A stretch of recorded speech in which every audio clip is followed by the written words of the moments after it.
amawulire gano ag'okutya Katonda tulembe okugatwala nga ga lusaku.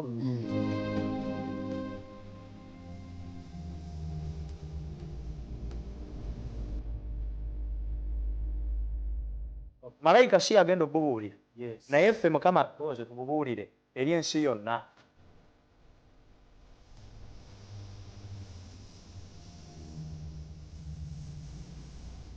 Amaanyi ago Yesu bwe yali agoogerako eri mu Yokaana yamuyita omwoyo ow'amazima.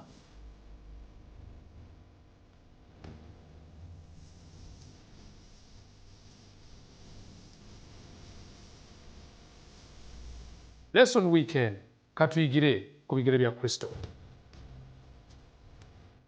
Weewaawo Amina obulungi ali ku 3ABN amazima agatajunguluddwa.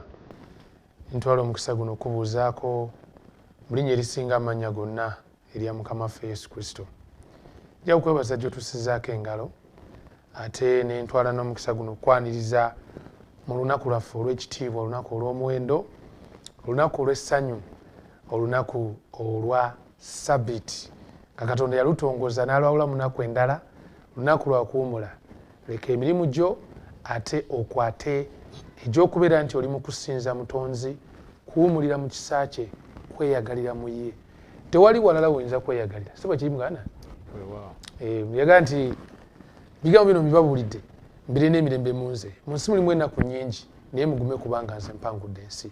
So tewali walala we tugenda ssanga mirembe okuggyako omwana wa Katonda Yesu Kristo. Njala kubuuzaako ku mikwano gyange abatufuna okuva ebweru w'eggwanga mu nsi bazungu bagiyita United Kingdom, Bungereza, Tottenham and Mitcham. Baganda bange mwebale nnyo, sister mukyala Zalia Nansubuga jjajja w'abalongo nkubuuzizaako nnyo. Ate waliwo n'abali eri ku ludda luli United States of America, wali eggwanga lya America. Ngezaako okugatta Oluganda luveeyo bulungi. Eggwanga lya America omuli mukyala Samali Kizito mu ssaza lye erya Massachusetts. Bambi mwebale nnyo okubeera nga muli naffe. Tugenda nabuulira ku njiri awo bagiyita Ugama. Beeri mu America abo. So tugenda nabo kubongeramu n'ekigambo. Kati kino ekya lesson bwe kiggwa ate nga tubuleetera n'ekigambo ekirala. Kubanga ennaku zituuse ez'okuwulira enjiri eteekateeka abantu olw'okudda kwa Yesu Kristo okusembedde. Abali mu kitundu ky'Abawarabu nammwe tubabuuzizaako. Mikwano gyaffe abali wano e Uganda ate nammwe tweyanza nnyo, tweyanzeege. Yonasaani Matovu ge mannya omwanjuzi wo, ate ndi ne muganda wange omukadde w'ekkanisa Ssemambo Peetero. Eryokusatu sirimanyi. Gali abiri gokka. Kale ffe tulina mangi. Tukwendezaako bukendeeza. Ssebo tusooka obuuzeeko omulabi waffe tugende mu maaso. Omulabi waffe owa 3ABN TV kkiriza nange nkulamuseeko mu linnya eddungi ennyo lya Mukama waffe Yesu Kristo. Ate era nkwebaze okubeera ku puroguramu eno wamu n'okwagaliza sabbiiti ennungi. Waaw. Ssebo tuyanza nnyo omukadde waffe. Awo omulungi atulaba tuli mugenda mu maaso ne lesson namba 9 nga ku luno tuli mu kutunuulira olutalo olw'omubwengula. Olutalo olw'omubwengula. Olutalo olw'omubwengula, the cosmic conflict. Ndowooza kijidde mu kiseera kyennyini nga tubadde n'ebibuuzo emabegako awo ebitububbya omutwe. Twebuuza ekibuuzo ddala ddala Katonda omutonzi waffe yasalawo what's it? Njogera ekutta akati ensangi zino. Era twakizuula nti waliwo Katonda byakkiriza n'ebyo by'atalina mu mukono. Kubanga ffenna yatuwa eddembe ery'okweronderawo. Kati ekituwa ennyanjula ennungi ku lutalo olw'omuwengula nti nalwo okujja ku nsi kuno lulina akakwate na kiki ebitonde kye byalondawo. Kubanga omutonzi teyabikola nga robots. So tukwaniriza nnyo mu lesson namba 9 egenda okuba nga etunuulira olutalo luno olw'omubwengula. Era nga n'olunyi lwaffe olw'okujjukira luli mu kitabo kya Lubereberye Ssuula 3:15 tugenda sooka na kusaba. Ate otumala okusaba lyoke tutandike okgenda nga tusensera mpola. Naawe mmanyi olina bye wayizeeyo tugende nga tugabanira wamu. Mukadde wange sooka weesaala. Kitaffe omulungi tukwebaza ate era okututeekerateekera ebyokuyiga ebirungi bwe biti. Wakati mu nsi ekaayana n'obutakkiriza ku lutalo luno. Mukama tusaba olwaleero okkirize omwoyo omutukuvu atubikkulire ebituufu. Ensi byezeegaana naye ate olunaku luno bibikkulibwe mu musana ogusingako. Sobole okubikkiriza n'okumanya ekyokukola mu Kristo Yesu Mukama waffe. Amiina.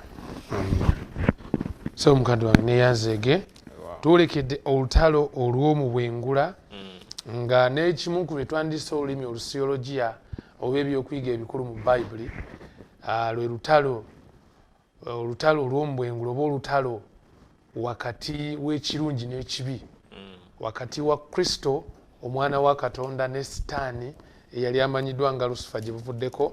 Abamanyi ekitabo kyakubikwa tulina olutalo luno nga luyinda wakati w'ogusota ate n'omukazi oba wakati w'omwana gw'endiga n'ensolo, era nga bonna abali emabega w'ensolo bagenda kulemwa, so nga abali emabega w'omwana gw'endiga Yesu Kristo bagenda kuba bawanguzi.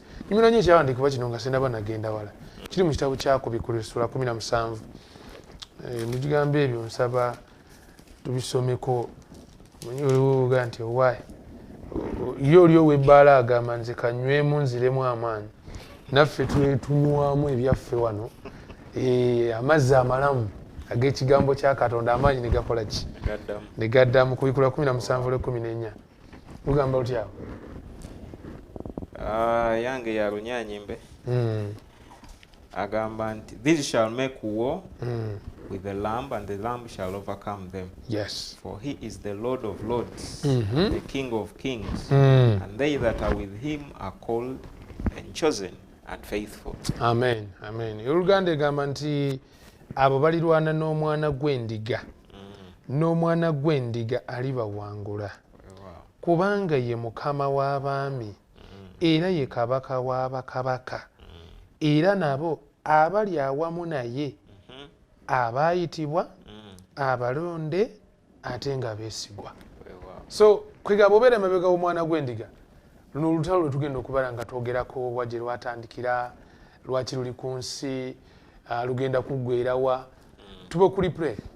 Kyolina omanya kimu nti as long as bw'obanga oli mabega w'omwana gw'endiga Yesu Kristo, mu lutalo luno Bayibuli egamba nti oli muwanguzi n'okukirawo. Amiina. So tuzeeyo ku lunyiri lwaffe olw'okujjukira mu kitabo kya Lubereberye Essula 3 olw'15. Twagala kulaba olunyiriri luno lwaki mu nnyiriri zonna eza Bayibuli, kaŋŋambe zonna, luyina omanyi waliwo buli omuli kodi ze, aga nti gundi ono yasooka okuba bw'ati, naye ne luno ndulaba nga luli muli kodi. Toka olusome tuluwulire. Yes, lugamba nti nange obulabe nabuteekanga wakati w'omukazi era ne wakati w'ezzadde ly'omukazi. Ezzadde ly'omukazi liri kubetenta omutwe, naawe oliribetenta ekisinziiro. Tulaba wano ezzadde ly'omukazi, tulabawo nno ezzadde ly'omusota. Tulabawo ezzadde ly'omukazi nga limegga omusota. Ye omusota agezaako n'abetenta ekisinziiro, naye ye bamubetenta mutwe. Kati akubye ku kisinziiro n'akubye ku mutwe aliwo awangula. Era oba onotta omusota n'oba mukakafu nti ogusse okuba mutwe. Kitegeeza ne mu lutalo luno amawulire amalungi gatandise dda okweyongera nti ebintu by'owulira nga tebiggwa, naye bino bigenda kuggwa, ate bigenda kuggwera mu buwanguzi. So mukadde wange simanyi bwe walabye ennyanjula eno ku nsonga eno ey'olutalo wakati wa Kristo wamu ne Sitaani, biki by'oyinza okuba nga okoonako nga tetwagala ogenda munda twongera okusizuula ekifaananyi mu bugazi bwakyo? Weewaawo olutalo luno omutwe ogwaweereddwa nti olutalo olw'omubwengula, omutwe gujjayo ekifaananyi nti olutalo luno lusukka we tuyinza okulaba. Kati amaaso mu Bayibuli galina akakwate ku kutegeera. So olutalo luno luyina bwe lusukka ffe bye tulaba ne bye tuyinza okutegeera n'okuteebereza. Era tujja kuba tukiraba wakati mu lesson. Naye ebyawandiikibwa bikakafu ku lutalo luno. Naye ate ekyennaku ekyenalabye wano mu Nyanjula nti ate abakristaayo bangi amaaso gaabwe gazibiddwa ku lutalo luno nti abamu tebakkiriza na kukkiririza mu lutalo luno nti weeruli. Kati ekireeta obulabe obw'amaanyi tosobola okuba luli mu bwengula. Mukama alina byatubikkulidde ebimala ebitukakasa nti ate eri mu bwengula we tuyinza okulowooza lwatusemberera naffe ne lukola ki kati ffe tulubeeramu naye tulina okutegeera nti ate lulina gye lwava ne lukka ne lukola ki ne lutuuka wano. So kati olutalo okuba nti terwatandikira wano tekitegeeza nti teruliiwo. Kati omuntu yenna alowooza nti olutalo terukyaliwo tasobola kutegeera ngeri ki gy'ayinza kuluwangulamu. Olutalo luno lwa kika ki? Ekikula kyalwo njawulo ki gye lulina ku ntalo ffe ze tumanyidde oba ffe ze tutegeera? Ezo ebimu ku bibuuzo bye twagala okuddibwamu mu kyokuyiga kino. Kale njala tugende katundu njala twetegereze wawona ebigambo byogedde ne bagamba nti omulabe ye yakola ekyo oba ye yakola kino. Sokesemu enyiriri ezo? Tusobola zisoma Matayo 13. Matayo sura 13. Wano gafa tulaba njala tugoberere twagala kuba nga tukutwalamu abazungu bakiyita kantindiggwa. Matayo 13 ntandikidde ku lunyiri lwa 24. Awo n'abaleetera olugero olulala n'ayogera nti obwakabaka obw'omu ggulu bufaananyizibwa n'omuntu eyasiga ensigo ennungi mu nnimiro ye. Naye abantu bwe baali beebase omulabe we n'ajja n'asigamu eŋŋaano ey'omu nsiko mu ŋŋaano ennungi n'agenda. Naye bwe yameruka bwe yayanya n'erabika n'eŋŋaano ey'omu nsiko. Abaddu be ne bajja ne bagamba omwami nti ssebo tewasiga nsigo nnungi mu nnimiro yo?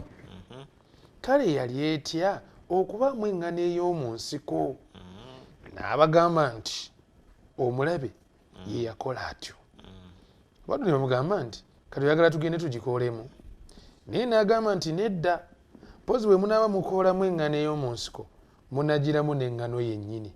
Muleke ebikule byombi bituuse amakungula. Mu biro eby'amakungula ndigamba abakunguzi nti musooke mukuŋŋaanye eŋŋaano ey'omu nsiko mugisibe emiganda eyokebwe, naye eŋŋaano yennyini mugikuŋŋaanyize mu ggwanika lyange. Esebo omulabe ekiwuya yakola ekyo. Omulabe nze awo wenjagala osinga okutunula. Kakati olugero luno butugirayo ebintu bingi naye bikwata ku lutalo luno olw'omu bwengula. Lulimu asiga ensigo ennungi, lulimu asiga ensigo embi. Njiraba. Naye abantu bano abaliwo beebase tebalaba ani yasiga era tebamutegeera. Bo balaba bino ebikuze. Kakati Yesu Kristo annyonnyola olugero luno oweeyongerayo eri n'osoma kuva ku lunyiriri olwa 37 paka ku lwa 40 n'atulaga bulungi nnyo nti yasiga ensigo ennungi ye mwana w'omuntu. Yeri yeyogerako ye kennyini nga Yesu Kristo. Mukama waffe Yesu Kristo. Yasiga ensigo enki? Ennungi. Asiga ensigo embi ye Sitaani gw'ayita omulabe. Wano kati ennimiro of course yensi kwe tuli. Yensi eno kwe tuli. Erimu abantu ba Katonda, Katonda basigamu ebigambo ebirungi. Be baana b'obwakabaka. Baana b'obwakabaka. Nkulaba. Ne baana abakkiriza ebigambo by'omulabe. Ne babeera abaana baaki? B'omubi. Ekitegeeza tulaba nti gw'olondawo wawoogwa. Yes. Olondawo ate bye biwayi byokka bibiri ebiriwo mu nsi eno. Tewali kyakusatu. Obeera ku ludda luno mu balungi oba mu bana abaki? Ate yaddeko. Yaddeko taliyo by'obwakabaka bwa Katonda. Kubanga bw'etannampa wengwa yaddeko terubiwulira ebigambo eyo. Ekyamazima oli bw'aba yeebala nti nampa wengwa ekituufu kiri bwe kiti nti ate aba ku ludda lwa Sitaani. Sitaani yagezaako kuzimba waawa. Nti osobola obutabeera eno oba eno naye n'otambulira wakati awo. kati ate ye Yesu Kristo agamba oba tosigana ng'okola ki osaasaanya bw'oba toli ku lwange oba mulabe wange. Kakati awo tewaliwo mbeera ya wakati kati awo. So kati twanjulira olutalo luno wakati wa Kristo ne Sitaani. Era Yesu Kristo alina ekigambo kyayogera ekyewuunyisa. Bwe bamugamba nti tugende eŋŋanda eno embi tugikole ki? Tugikuulemu abagamba. Asobola ogikuulamu awantu awo nawo wakulu w'oli mu kwogera awo. Esoboka okuulwamu.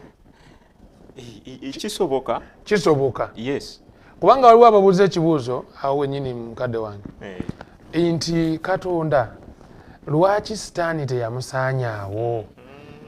Mbadde nsaba otukozesa omukisa gw'ennyiriri zino. Ekibuuzo ekyo nakyo tukikooneko katono. Lwaki Katonda Sitaani teyamusaanyaawo mangu ago? Kubanga nzikiriza nti yali asobola okumusaanyaawo. Sisuubira nti Sitaani ye w'amaanyi ennyo kabeza nti ku yali akoze wadde nti Katonda yali asobola olemerera omugjawo embagirawo. Naye lwaki agamba nti mugireke bikulire wamu temugijjaamu? Musobola ogijjamu naye temugijjaamu. Ate ng'oli yandirowooza n'okulooza nti wano ku infanse ebyo byakavaayo lwaki tobijjaamu? Kintu ne kigenda mu maaso okusinga okubeera ng'ate okireka eri kiyinza n'oba nga kyonoonya ebirala. Magezi kyagali emabega w'ensonga eyo. Amaanyi ga Katonda tagakozesa nga ffe bwe tulowooza bwe tuyinza okwagala. Ne lesoni ya wiiki ewedde eyina we yakitulaze nti waliwo w'osuubira nti Katonda agenda kukozesa amaanyi ge bw'ati, naye ate olw'amaanyi ge n'amagezi ge nazza ku bigere. Kati mu nsonga eno Bayibuli yennyini awo we tusoma ewa ekyokuddamu nti muyinza okuba mujjamu zino embi ate ne mukuulirako naki n'ennungi, nti newankubadde olina ekigendererwa ekirungi naye ate waliwo ayinza obutakitegeera olw'okujjamu kino kyolabanga ekiki olw'okujjamu ekibi ono ayinza obutakola ki obutakitegeera. Kati Katonda aleka ebintu bino bikulire wamu byeyoleke lwatulunye bwe bimala okukula tewabaawo ayinza kutabulatabula ŋŋano nnungi naki nambi. Matter of time. Yes. Time will tell. Batugambanga ebigambo ebyo. Era ne bw'obeera mu nnimiro ng'olima mulimu omuddo ogumera naye ate nga gufaananamu ne bino by'okoze eki ne bino bye wasiga. Kati mu kugezaako okukuula wano olumu oyinza okwesanga n'ekituufu okikoze eki okikuuliddemu. Muddo gw'amacunde gugenze ne gumerera mu bijanjaalo kati gw'oli mugezaako okukoola ne weesanga nga ate okoze eki obikuuliddemu. Naye kati bwe biba bikuze nga bigenze bikula otandika okubyawula obuki obulungi. Ekirala kye tujja okulaba mu maaso ye nature ekikulu eky'olutalo luno. Olutalo luno si maanyi nti twolesa maki maanyi singa bwe kyali singa bwaggwa dda kubanga amaanyi ga Katonda gasukka ku gasitaani aba kakyaka. Kubanga ekimu ku bintu bye basinze be nandise ba critics kwano gwange atulaba abantu abakolokosi abalungi abagezaako okulaga nti Katonda mu lutalo luno alabikanga ate gwe bawangula bavayo ne bagamba nti bw'abanga ddala Katonda w'amaanyi nnyo era ng'amaanyi ge tegaliko kye galemwa lwaki ekanyirikutu kano ke yatonda ekitonde obutonde kye yatonda kimuzuzumbya omutwe otuuka eno gye tuli abantu ne batandika okubonaabona ng'eyasimatuka gundi bagamba bano batandika okugamba nga embeera yakuboyaana okiraba nti ne Sitaani ono singa Katonda yeetantala n'aga nti kamugjewo bujja oba kamugongobaze oba kamuggyeko amaanyi g'alina mufuule emponga byoya nga talina kyayinza kukola ali awo. Kyandiwadde omukisa abamu okutandika okulowooza nti Katonda enkola ze si za bwenkanya era ebitonde ebyaliwo mu kiseera ekyo tebyanditegedde tebyanditegedde Katonda musajja ono tabanga abadde mutuufu lwaki bamugize just omulundi gwasoose okugira naye kubanze kati tebakiwadde budde nandi mufudde kasiro ne kale nemulekawo naye nemufuula kasiro era bandigaye naye Yonasaani ono si mwangu options fe tuzina ez'enjawulo nga ffe naye ekyamazima ekiri emabega ngera mukadde bwayongedde okunyonyola nti Katonda abagezaako kulaba nga abaako engeri gy'anafuya Sitaani oba okumusaanyaawo obwenkanya n'okwagala ffe bye tuli mu kusomako myezi gino esatu bwandibadde tebuvaayo mu bulambulukufu mirembe gyonna Katonda yandisuubiddwa omukisa kanjogere bwe ntyo ogw'okumatiza ebitonde bye nti nga ye Katonda ajjudde okwagala n'obwenkanya tuza kasooke tuwumulemu tugenda kuba tukomawo ate twongereyo tuzuule ebisinga omukwano gwange atulaba tusaba Mukama kutuweera omukisa nga tukomewo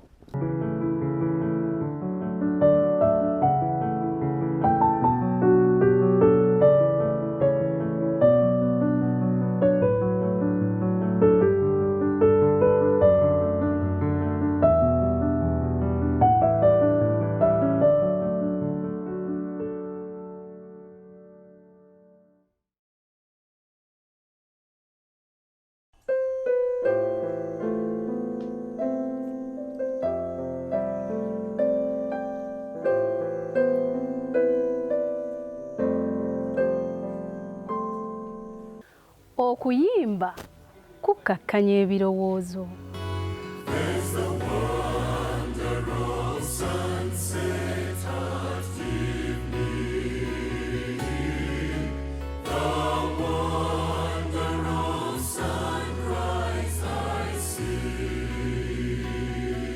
okuyimba kuteeka omwoyo gwo mu mbeera ey'okusinza Katonda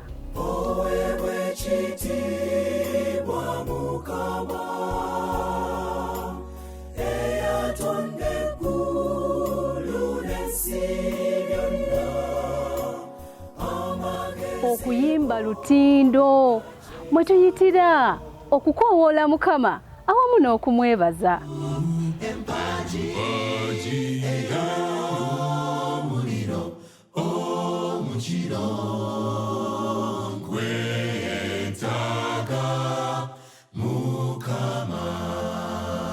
ennyimba ez'amaloboozi okuva mu bayimbi ab'enjawulo n'ebivuga ebiwoomera amatu ebikubibwa nga tutendereza omutonzi obisanga wano mu programu Yimba Nange ku 3ABN TV. Programu Yimba Nange togisubwa buli Saturday ku ssaawa 2 ez'ekiro ate era eddibwamu buli lwa Sunday ku ssaawa 8 ez'emisana. Nange omwanjuzi wo Esther Okello Yellow Queen.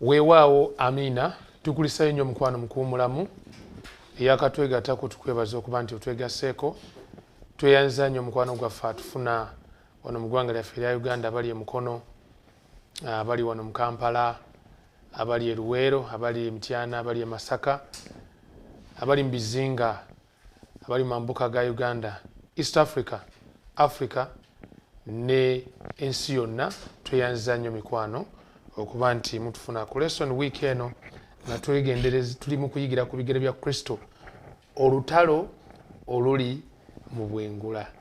Ekigambo ekinyongedde kisiima kubanga tululaba n'amaaso tulaba ebiva mu lwo n'amaaso naye eri gye twalinga nti gye lwekologera gye lutojjerera munda eyo amaaso gaffe tegasobola kulingizaayo luyinza okuba nga luli munda mu ggwe naye nga tolingizaayo naye owulira bulizi muli owulira eddubuzi limuli kusikali kuzze nendagamba oluyinnya abula lwakyakumanyiira kwegamba n'ebiringa ebyo kwegamba lusukka amaaso gaffe kyegakola ki kyegalaba. So mukadde wange wetuwumuliddeko tubaye twetegereza nti omulabe yakola kino twagala kukiddamu tukyatulelunye nti sitaani yavunaanyizibwa ku mbeera embi eri mu nsi yonna. Katonda talina kyakoze kireese embeera mbi mu nsi. Katonda si yavunaanyizibwa, sitaani yennyini ye musombi wa kabi. Nga Nambi we tumusomako mu nvumo z'e Buganda yali yerabidde obulo mu ggulu Walumbe najja naye n'aleeta olumbe ku nsi tilwamututte ntuzo bimanyi. Of course ezo nfumo wane waffe mu Uganda awuba mu Buganda naye bwe tudda mu reality Bible etulambika bulungi nnyo nti Lucifer gwe tumanyi olwayo mu Bible gwe tulaga nga sitaani embeera embi yonna eri mu nsi ntalo ezeyongedde endwadde obutabanguko obubenje bannabbi b'obulimba kati confusion mungi nnyo ennaku zino okutabukatabuka kungi mu byeddiini ebyo byonna avunaanyizibwa oba ali emabega waabyo si mulala okuggyako sitaani. Weewaawo nga kyakabi okugezaako okuwulamu si gwe mulimu gw'okulamula tukomeko mu kanisa bayira kimanyi nti ne mu kyaki tuyinza oba ne challenge bwezito okusomooza bwe era kubaayo yinza okutunulira mu kadenge engeri gy'okwatamu ebintu siri mumativu naye nembunzika nga ngamba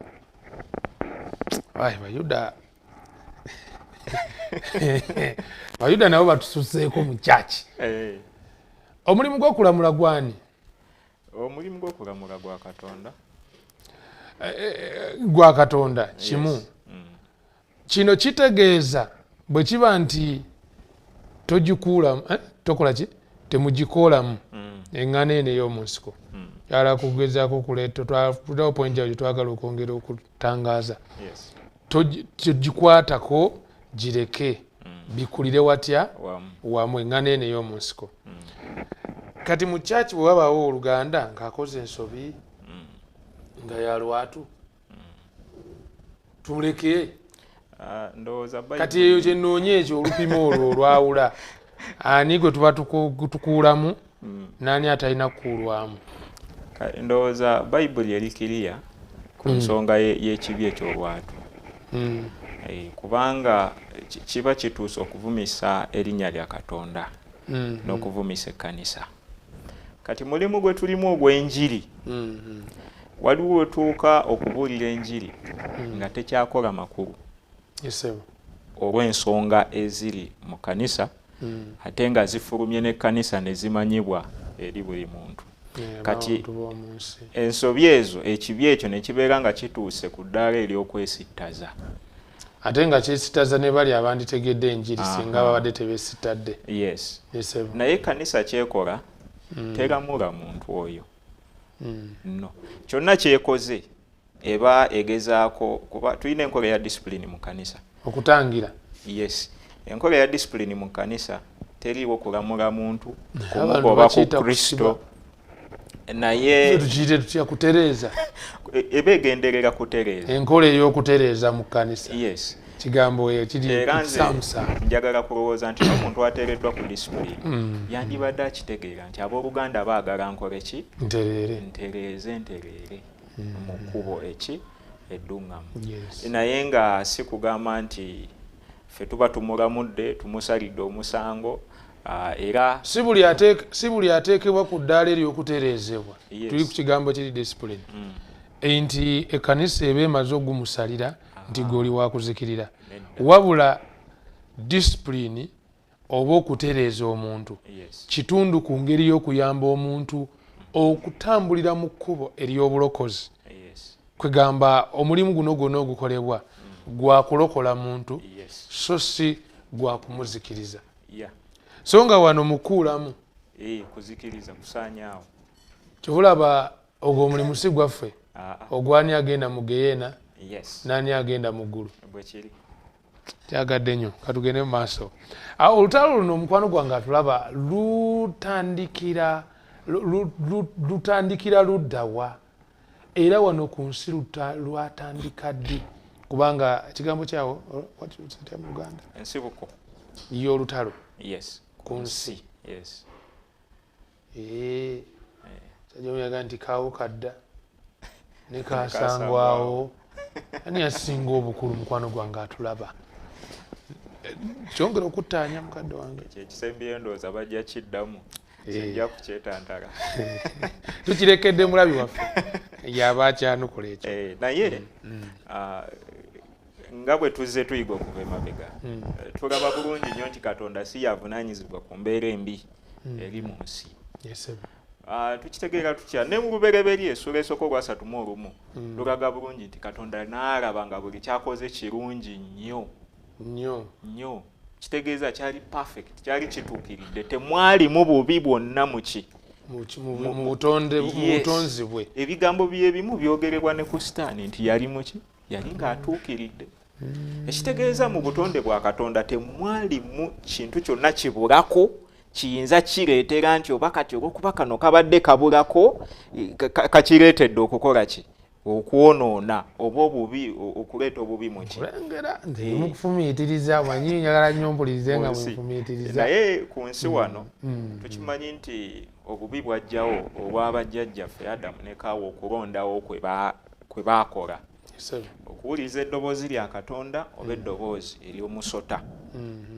yes tulaba mu lubereberye essula ey'okusatu osoma olunyiri olusooka paka ku lw'omusanvu lulaga bulungi nnyo nti omulabe Sitaani yajja mu kifaananyi eky'omusota naye n'asiga ensigo nga agisigira mu bigambo by'agamba abantu bano asooka n'ababuuza ekibuuzo ddala Katonda yagamba bw'ati ne bw'ati nti temulya ku miti gyonna egy'omu lusuku Kaawa n'abaako byaddamu awo naye gye kigwera nga Sitaani tugiyita contradiction ng'akontanidde ddala n'ekigambo kya Katonda ajja mu kusooka mu ngeri eyeefaanaanyiriza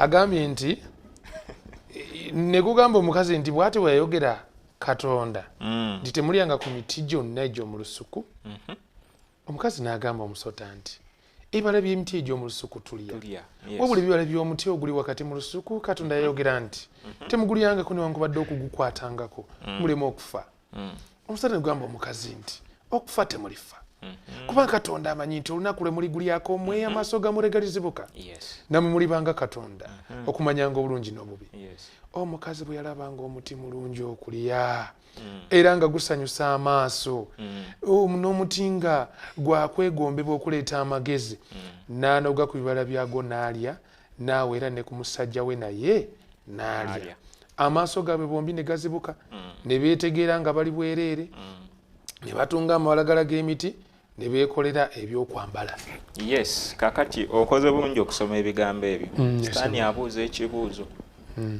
tajja ng'akontanira ddala mu kusooka abuuza kibuuzo naye ddala olunaku olwa Ssabbiiti okakasa Katonda bwe yagamba musinzizengako ate bwe mbuuza nange bwe naye ennaku zonna Katonda yatugaana okuzisinzizako katolaba bibuuzo naye gye kiggwera gwe koyingira emboozi ng'atandika okuzza gy'ayagala gye kiggwera ng'agenza agira kuba kati Kaawa tumulaba gye kiggwera ng'amugambye nti okufa temulikola ki temulifa ekyo kikontanira ddala ne Katonda kye yali akoze eki kye yali ayogedde so kati Sitaani ekisooka mulimba yes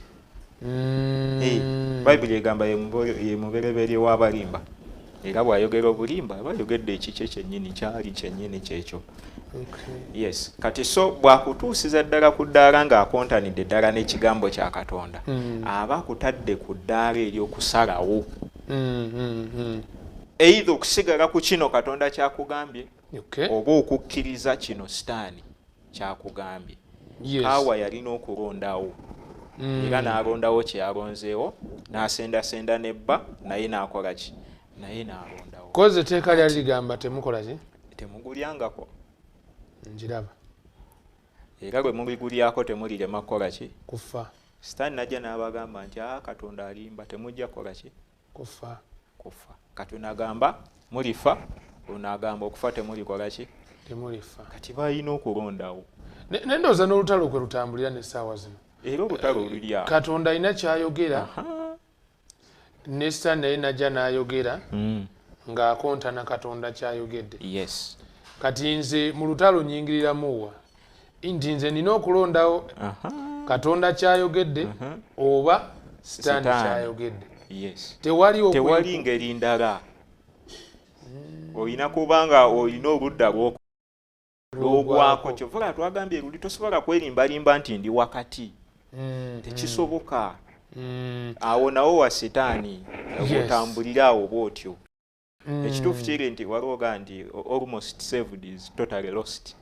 Kati omuntu agamba almost saved aba wakati kati awo nti kale mbadde nnyina ebitatuukiridde bulungi naye kale nina n'ebituukiridde bino binnemesezza naye ekituufu kiri nti oba olemereddwa era oba omalidde ku sayidi enki eri enkyamu naye waliwo essuubi lye tulina mu lubereberye essula 3:15 statement eno atuddemu tugisome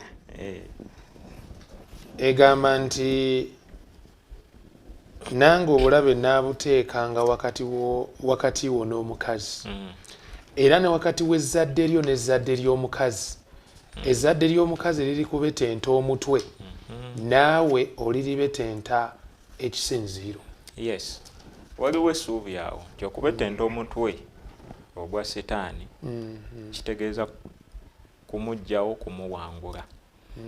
So kati essuubi weeriri nti newankubadde tutabaalira wakati mu lutalo luno naye tulina essuubi nti Setaani tujja kumuwangula. Olutalo lugenda mu maaso ku nsi. Yes.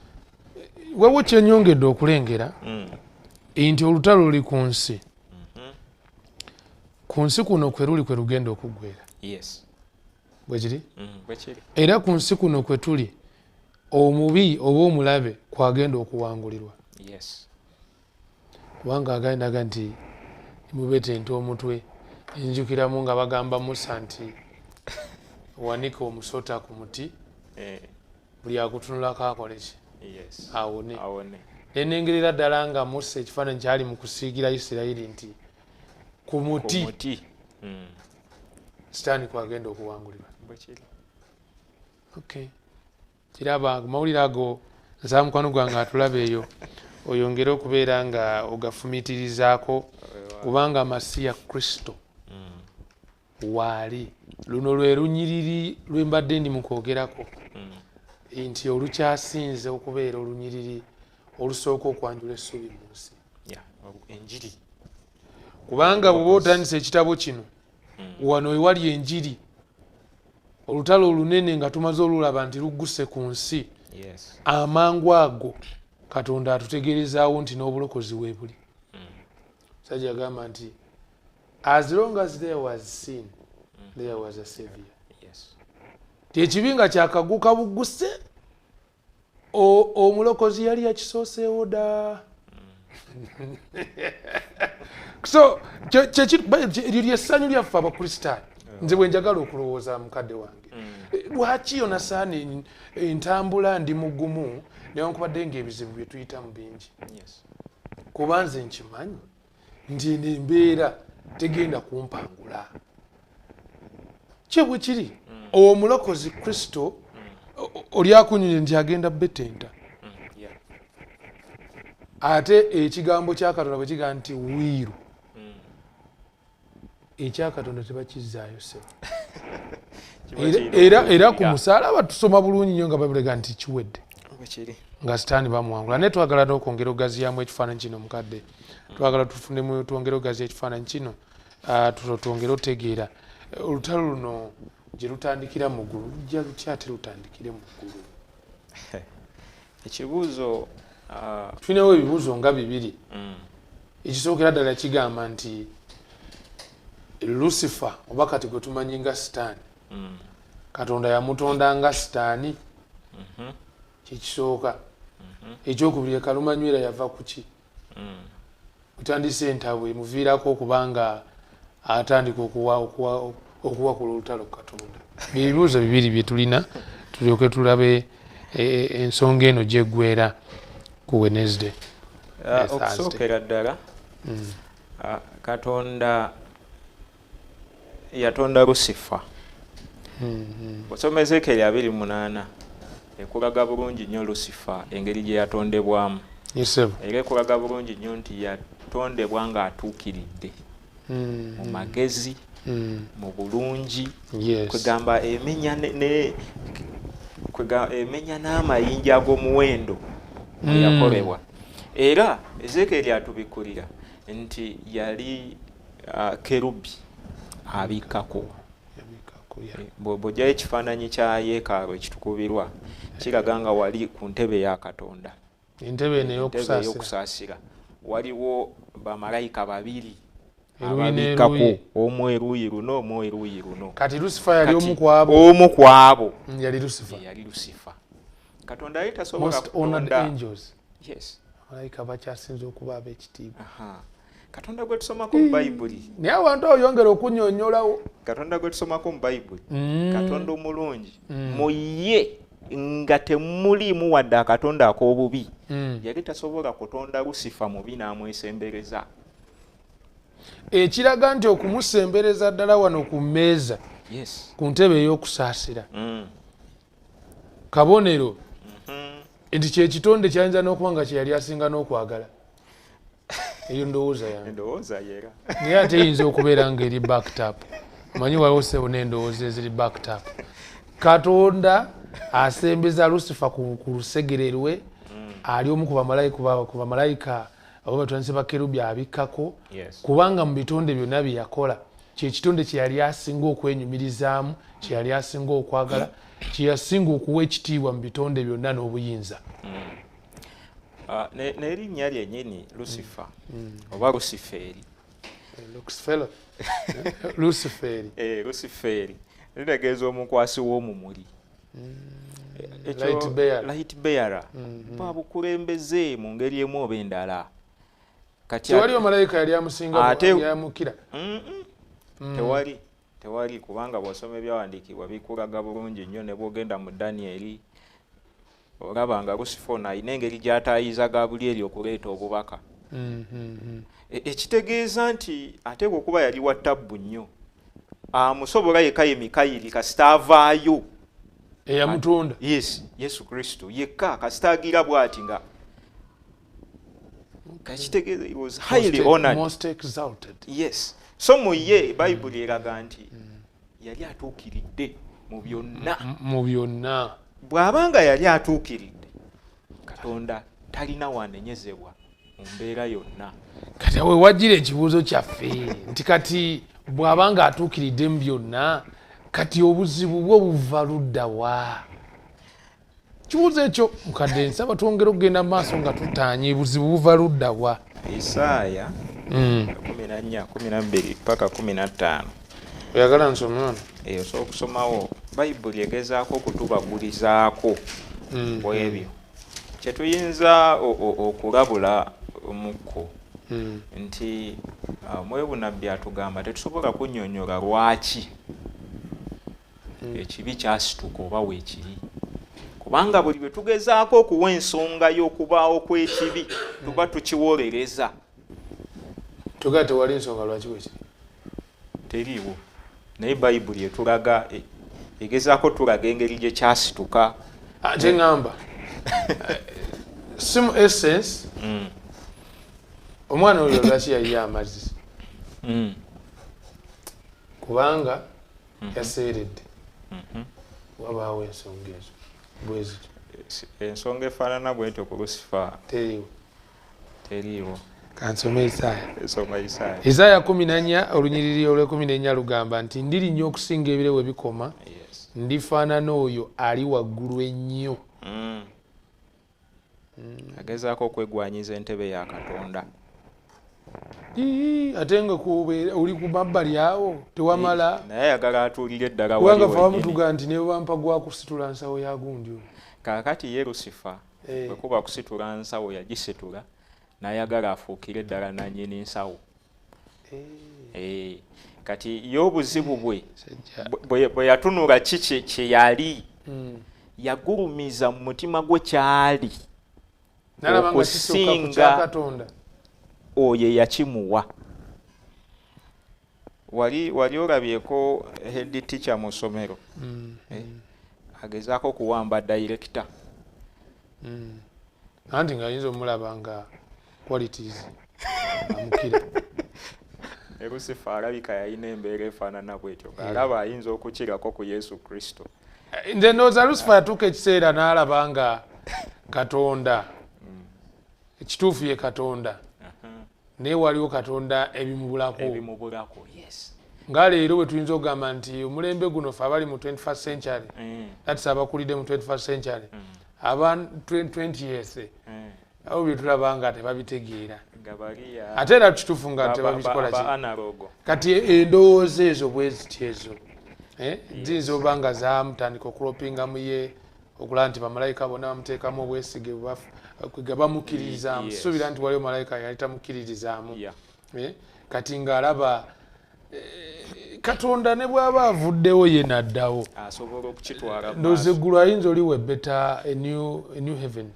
Yes, of course endowooza eyo yagirina naye nga tugiraba naye ekyo bakiyita kisiga malala. Of course malala okutuuka ekiseera nga okkiriza nti okutegeera kwo kusinga okutegeera okwa buli omu bayitaako kabonero ka malala. Naye nno waliwo n'akalala simanyi oba obudde bunaatukkiriza ak'okulowooza nti nze tebalina kunkola bwe bati nako kabonero ka malala. Nze bampisa batya bwe bati ani gubadde oyagala bayise bwe batyo. Kubanga nenawe nasoma ku nsonga gy'oyogedde yennyini Lucifer Bayibuli mu bitabo bibinyonyola nga great controversy kiga nti mu pulaani ey'okutonda omuntu kanse ye yatuula teyakola ki teyayitibwa kyamukola si bulungi n'agamba naye kale ebyo bya munda birekere ffe abakola research omuwi n'abasiyologiya leero mbeeteguddeko ekitabo Ellen White ekibata Story of Redemption ekiraga bulungi nnyo nti kyamuluma nnyo ekyo n'atuuka ekiseera n'aba nga atandika okugenda mpola kubanga baga nti gradually mpola kirowoozo nekigenda kimuyingira nti naye Katonda ono amateeka ge temuli bwenkanya mateeka mazito tusobola okuteekawo amateeka amangu buli omu n'aba n'eddembe lye azifu tewaali ddembe. Tuwunzike muganda naye twegendereze nnyo n'abantu abafaanana bwe bati abajja mu kkanisa kuba ne mu kkanisa bibeeramu ebya najja natandika okuvumirira obukulembeze obuliwo ate gundi bano bwe bati bandibadde bakola bwe bati biki bwe bati okukiga nga awaguddeko ekiwagu omusajja alina manifesto esingako abantu bano kati sitaani yabakoleramu.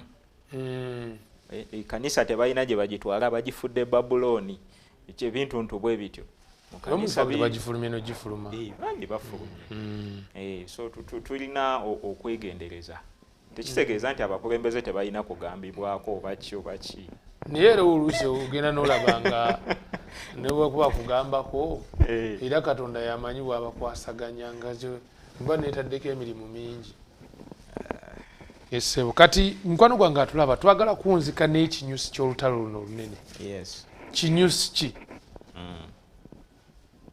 kigambo muzungu akiyita worship okusinza era ekyo sitaani Lucifer kyekintu kyo kyasinga okwettanira agamba nti njagala mbenga Katonda okusinza kwonna kwe bandiwadde Katonda bakuweemu nze.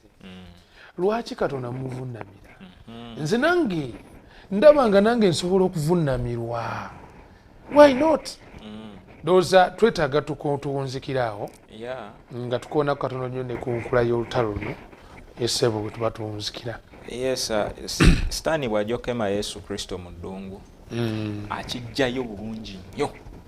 Matayo Matayo Matayo essuula ey'okuna akijjayo bulungi nnyo asooka n'akema mukama waffe Yesu Kristo ku byokulya kuba enjala yali emuluma n'amukema ku by'obugagga n'obuyinza nja kuwa ensi eno yonna n'amukema ku kisemberayo ddala ekyokusinza era Yesu Kristo bw'awangula ekikemo ekyokusinza bayibuli eraga nti n'ava mu maaso ga Yesu ng'aganeyo no baba agandi alemye. Yes. Kakati Sitaani mu buli mbeera yonna gy'ajjiramu okutukema ayagala ekintu kimu kusinza ye mu kifo ky'okusinza Katonda. Gwoyinza okiraba just nti ankemye kubba kino ankemye naye mu byonna by'okola oba olina ky'osuddewo yaba aweza abafolowa. Yes. Osuulawo ekya Katonda kyakugambye nti tobba n'oli enguzi oba osinzizza Sitaani oba osinza ono omubi Sitaani. Yes. Kiraba kyogamba kiraba naye ku kikula ky'olutalo tulina akantu ke twayogedde eri nti olutalo luno si lwa mifumbi si lwa maanyi.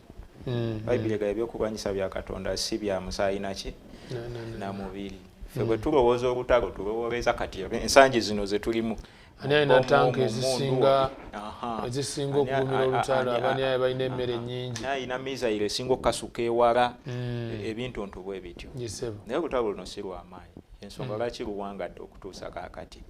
Olutalo luno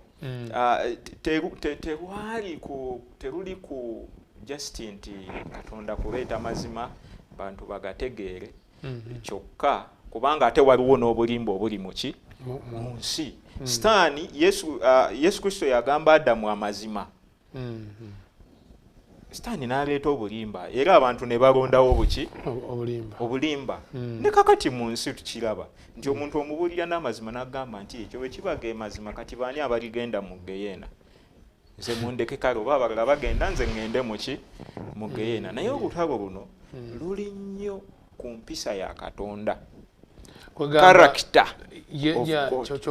nti Katonda mu lutalo luno okuwangaala bireke bikulire wamu empisa ye. Nja kyensaba otuyambeko otulage ekiruubirirwa kya Katonda mu lutalo luno n'ekiruubirirwa kya Sitaani kyo kitwawuliremu kaawo. Sitaani aluubirira kwonoona kifaananyi kya Katonda mu lutalo luno kye tuyita okusiiga omuntu enziro musiiga enziro oba kalimbwe ye abeerewo nga mulungi Katonda nga kubanga wano wawo nalabye nga kwenkawunta ye ne Kaawa ekyasoose yagamba Kaawa nti mulizibuka amaaso ekitegeeza Sitaani alaga nti Katonda ffe tatuwadde eddembe kulaba atukuumidde mu busibe tu amugamba nti okufa temulifu bulimba atabula amazima n'obulimba agamulibanga Katonda. Ekirala nti kwegamba Katonda alabika nga yeerowoozaako essanyu yali yesigaliza ffe yatulekera okubeera mu mbeera ey'okubuuta eno n'eri n'ekisembayo nti Sitaani agezaako okulaga nti Katonda ennaku yonna eri mu nsi yagivunaanyizibwako era ebigambo obiwulira Katonda nkubye omuggo kwegamba ebintu ntu bwe bityo buli kibi ekibaawo n'ebibuuzo bye tubuuza byennyini Katonda kale bw'abanga w'amaanyi ate lwaki kino tukiraba ne mu bulamu bw'Abayudaaya throughout the Bible nga buli kintu ekikyamu bakibalira ku Katonda. Ntonzi yasalawo bwe bakibala bwe batyo naye ate ffe mu kuyiga Bayibuli Mukama byatubikulidde tulaga nti Katonda buli kimu si yakola ki si yasalawo waliwo byakkiriza waliwo bye twereetera ku lwaffe olw'okusalawo kwaffe ne bituviiramu okubonaabona nga tetugenda kunenyaani Mukama Katonda. Naye mu lutalo luno lwonna wadde nga Sitaani agezaako okusiiga Katonda akatoomi Katonda olutalo luno lugenda kumwejjeereza gye luggweera. Buli omu agenda kukkiriza nti naye ddala Katonda abadde wa mazima asala emisango egy'ensonga. Ekisinga okuneewuunyisa Bayibuli egamba buli viivi ne Sitaani ajja kufukamira agambe naye kale ngenda kusaanyizibwawo naye kibadde kikoze eki kiŋŋwanidde naye sitaani agenda kukkiriza agwegamu ku mawulire amalungi getayinza kubanga tuteekeddwa okwogerako mukwano gwange atulaba eyo nti mu lutalo luno olunene wakati wa Kristo ne sitaani ekisookera ddala mu lutalo luno olunene omuwanguzi ye Mukama waffe Yesu Kristo. Amiina. Ekyokubiri ffenna abamukkiririzaamu ne tumukwasa obulamu bwaffe naffe tugenda kuba bawanguzi. Kituufu ennaku esobola okubeera nga mu nsi nnyingi n'ebivudde mu kibi bingi ebitubonyaabonya gye tutambulira eyo weebuuza deformities obulemu obungi obuli mu nsi n'ebirala naye twagala okugamba nti Kristo omuwanguzi waffe kubanga naffe tumwesize agenda kutufuula abasika ab'obwakabaka omutaliimu buwotofu bwonna kankuse ekigambo ekyo omutaliimu buwotofu bwonna ndowooza oyinza okugezaako okitegeera muganda n'atulaba agenda okinoonyerezeeko kwegamba ensi etuukiridde perfect plan Katonda gye yalina mu ntandikwa ffe abakkiriza Kristo tugenda kubeera nga tugisikira wamu naye so nga ku luuyi olulala sitaani mugenda amaaso n'okusiiga Katonda enziro tagenda kuba muwanguzi kubanga naffe ssebo enjiri eno gye tuli mu kubuulira gye tuli mu kusomako mu Bayibuli eri mu tuzibula amaaso tuli mu kukitegeera nti bino byonna sitaani byayogera ku Katonda bya bulimba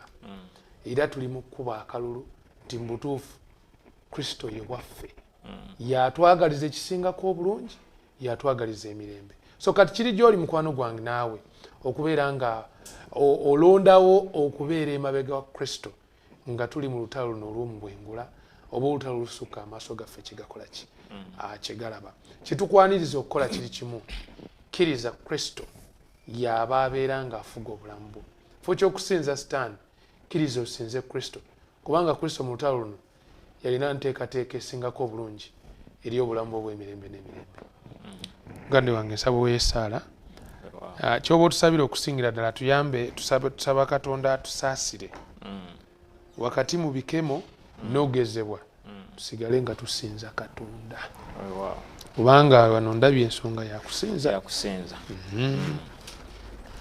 kale katusabe.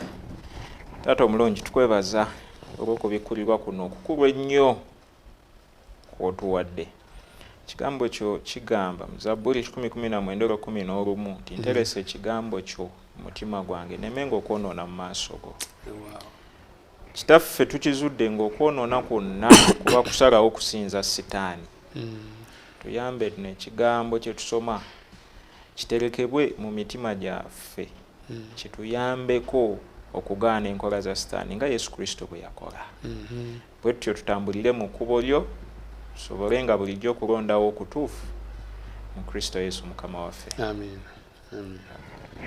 So mukwano gwaffe omulungi tweyanziza nnyo okubeera nti obadde naffe okuva gye twatandikidde tuli mu sabbiiti era twatusinkane ku kanisa nze naawe nga tuli ku Malako Stewardship Weeks of Prayer ezibadde ez'ebyobuwanika tusuubira okuba nti ogenda kujja n'ekirabo ekyokwebaza Mukama donations ate n'okugaseeko n'okujja n'omugenyi agenda okuba nga yeetwalira Kristo ng'omulokozi we. Olutalo lunene olulaba naawe abantu balina okusala eddiiro badde eri Kristo so kiseera kyaffe na mukisa gwaffe okukola ekitundu kyaffe okulaba nti abantu beegatta ku Mukama waffe Yesu Kristo. Tubageza sabbiiti ennungi mbadde ne muganda wange mukadde Semambo Peter nange Yonasani Matovu ekisa kya Kristo kyeyongere gye muli. Amen.